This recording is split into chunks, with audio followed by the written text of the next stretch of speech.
வங்கி ஊழியரை கழுத்தை இறுக்கி கத்தியால குத்தி கொடூரமா கொலை செஞ்சிருக்காரு ஒரு சரித்திர பதிவேடு குற்றவாளி. மாமனின் மனைவியோட கூத்தடித்த மச்சானுக்கு நேர்ந்த பயங்கரம் இது.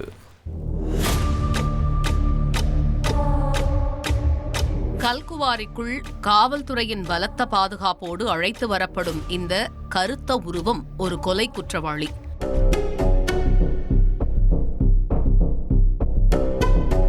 யாருக்கும் தெரியாமல் நள்ளிரவில் நடந்த கொடூர கொலையைத்தான் தற்போது போலீசாரின் முன் தத்ரூபமாக ரிக்ரியேட் செய்து கொண்டிருக்கிறார். கத்தியால் குத்தி பெல்ட்டால் கழுத்தை இறுக்கி கொடூரமாக கொலை செய்ததை அவரின் சைகை மொழியே தெள்ள தெளிவாக புரிய வைத்தது. அந்த மண் தரையில் இன்னும் உறையாமல் இருக்கும் குருதி வெள்ளம் நடந்த பயங்கரத்தின் சான்று.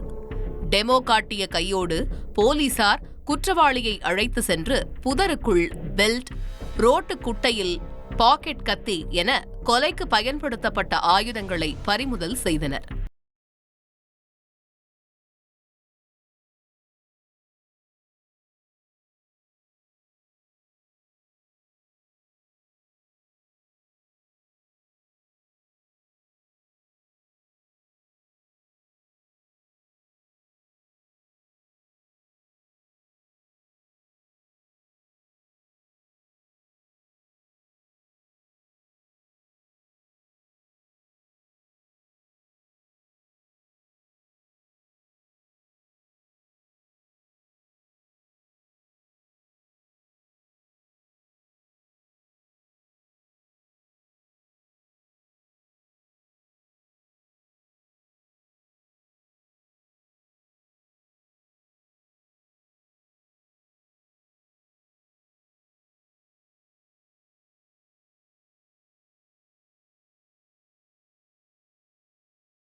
தெரிந்திருக்கிறது.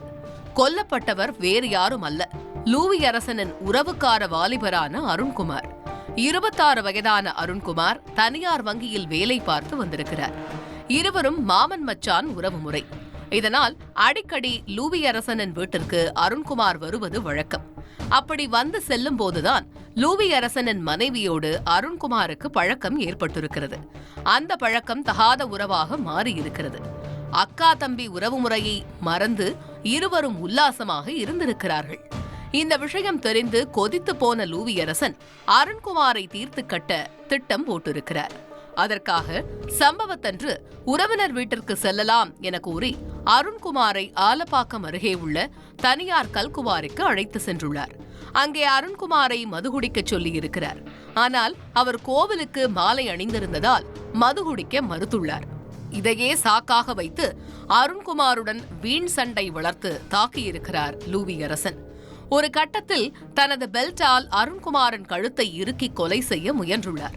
ஆனால் அதில் அவர் உயிர் பிரியாததால் பாக்கெட் கத்தியால் கழுத்து, மார்பு, வயிறு என உடல் முழுவதும் பல இடங்களில் குத்தி கொலை செய்தது விசாரணையில் தெரிய வந்திருக்கிறது.